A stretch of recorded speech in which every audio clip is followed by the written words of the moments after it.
Somebody told me I have sad eyes. Is that true? For the first time in a long time, I mean, everything is on the table. The city is in that bad a shape, and we are in that, we've reached that state of, total disrepair, where we really have to put all the issues on the table and have a mind who can appreciate, a mind that's broad enough to be able to take on these issues and say, let's resolve it one by one. And if not one by one, let's at least start the process of looking to how to resolve it, bring in people in, erring on the side of over-inclusivity instead of trying to be too exclusive, and begin the discussion of solving it. And it takes someone that's a no-bullshit type of guy. I'm not making I'm a no-bullshit type of guy.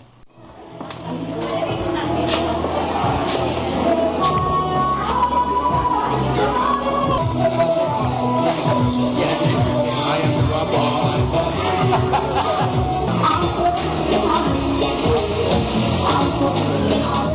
My name is Rocco Ciampo. I am not the Italian Rocco, which in the circumstances is not a bad name.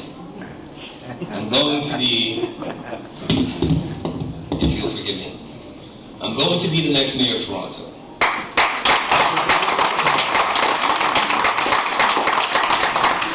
Dear friends, I am now in battle for the hearts and minds of a generation. And my message is simple. A government should never work to disadvantage its own people. 8 months from now, you'll be asked to vote. And I hope you come to your brother's assistance to defeat the many Italians in this race.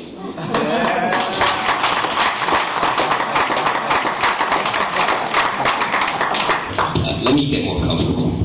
What is coming down in 2010 is an operations budget that is looking to cut child care spaces while increasing the prices.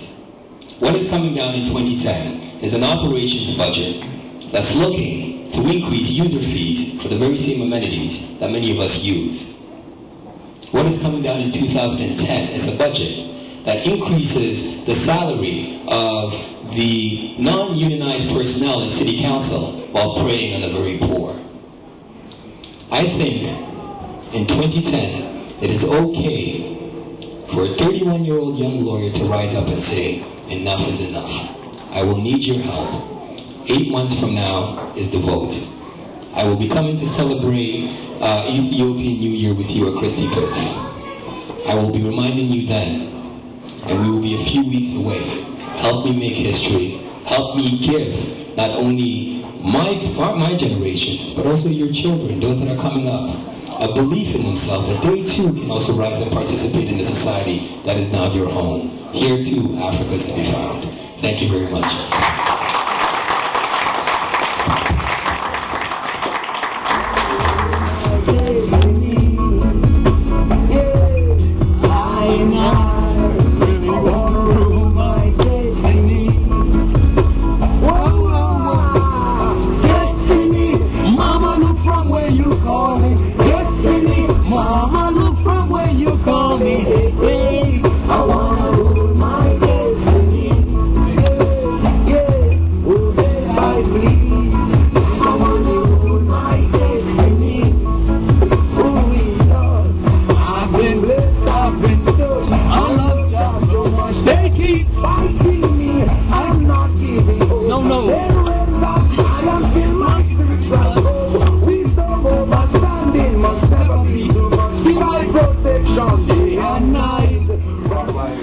Rocco Ciampo. He is the mayoral candidate for the city of Toronto. He's up live with us.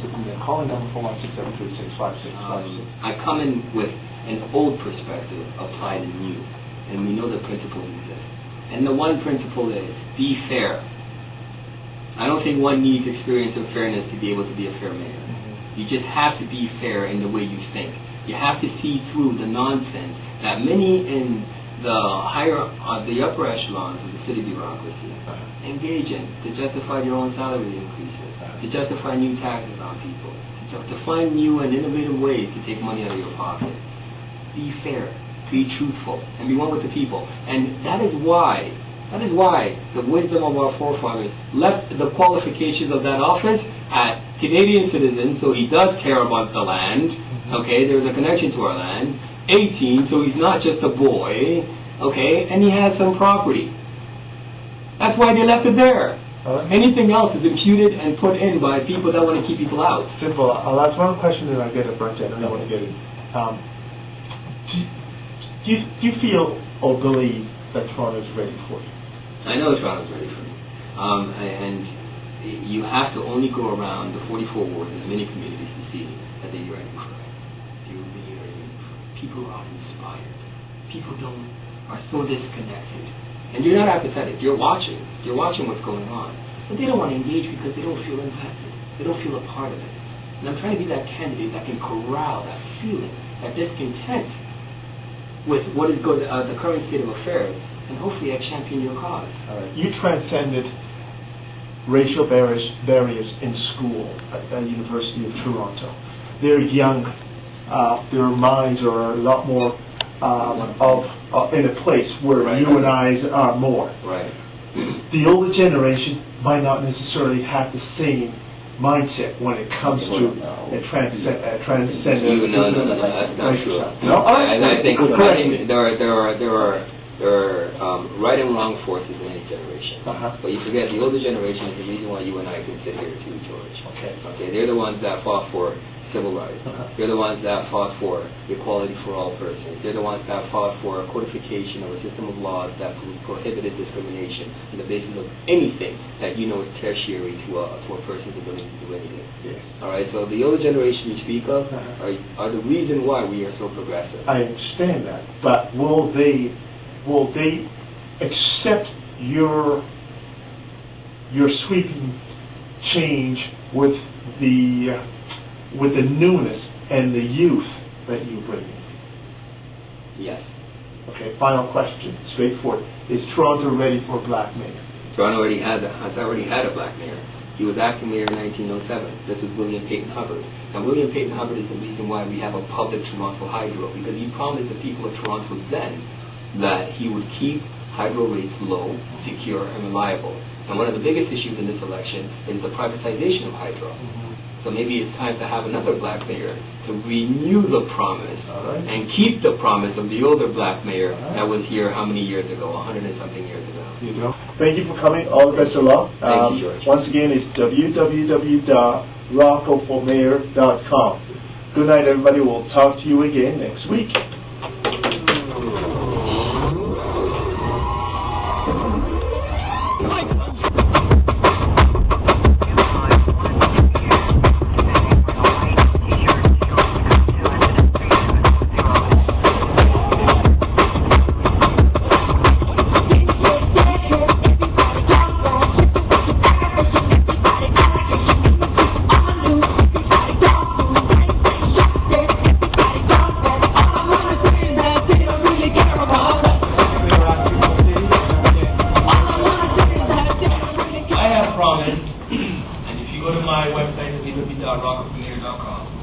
Promise to double arts funding and provide more space. And that's what I found on my listening tour, talking to actual artists and being in here. My team and I are also studying an amendment to Section 37 of the Planning Act to make arts a priority target for all funds collected, to the extent that a more pressing priority cannot be demonstrated. A city has no life without its artists. We might as well be known as the living dead. My name is Rocco I'm your friend, and with your help I can rightfully say I am the next mayor of Toronto. Thank you very much. I'm launching. I'm running a campaign, trying to get the message out there that this is a style of cause that sees people of Toronto versus the City of Toronto Incorporated, and it's enriching one party, the City of Toronto Incorporated, is enriching itself at the expense of the people. People are getting fat of public service salaries. If you want to get rich and wealthy, you should have gone into the private sector or started your own business. So that's why you're running for mayor? That's why I have to run for mayor.